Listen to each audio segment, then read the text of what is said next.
Tous les jours, suivez sur la RTCH Radio Téléconscience Haïtienne, Info à la Minute.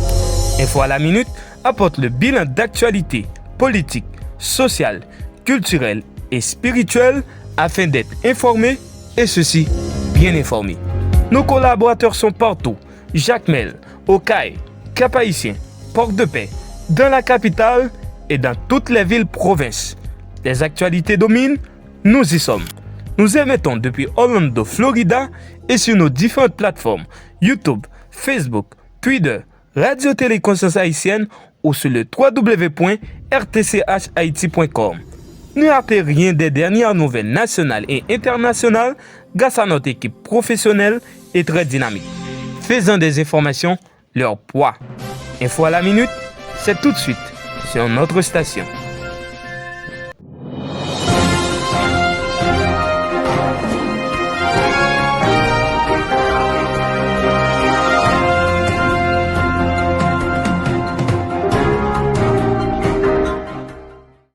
Un mercredi 5 octobre de l'année 2022, vous suivez sur la RTCH le journal Info à la Minute présenté par Valentin Carlin.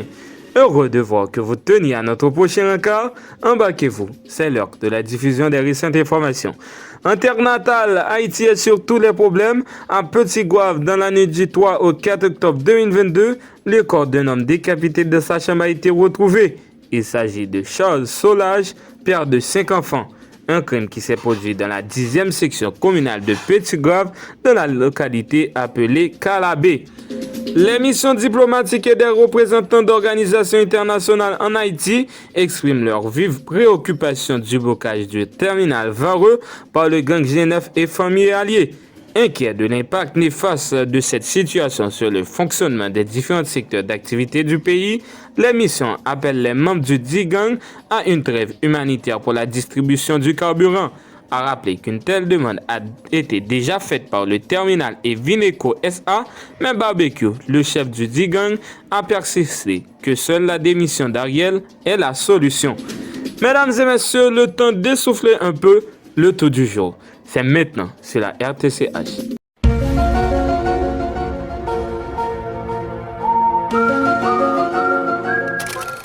Les manifestants persistent ici une nouvelle journée de mobilisation dans la capitale ainsi que d'autres villes-provinces. Notamment, les organes une foule immense investissent les rues afin de continuer à prôner le départ d'Ariel Henry. Comme signe d'indignation, des banderoles envers les Américains et du Premier ministre ont été aperçues. Sans oublier des élèves vêtus de leurs uniformes, continuent la demande d'une bonne éducation. Comme on l'avait dit hier dans le domaine sportif, Haïti devrait affronter les États-Unis ce mercredi lors des huitièmes de finale de la Coupe du Monde amputée. Bonne nouvelle pour les Grenadiers, ils ont fait échouer leurs adversaires par 6-2. Désormais, ce jeudi, ils vont affronter la Tanzanie en quart de finale.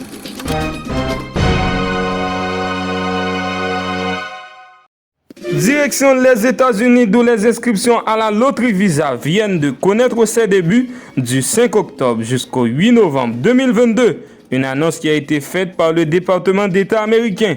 Chaque année, plus de 14 millions de personnes dans le monde tentent leur chance de gagner la Green Card américaine.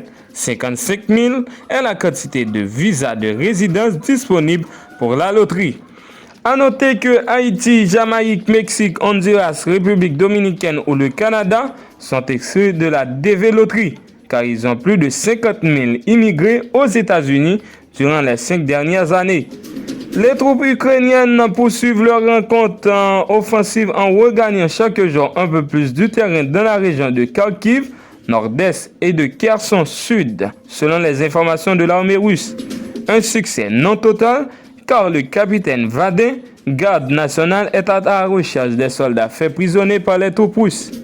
Mesdames et messieurs, la fin de cette édition de journal. Nous vous remercions de l'avoir suivi. Restez des nôtres. Les prochaines informations viendront.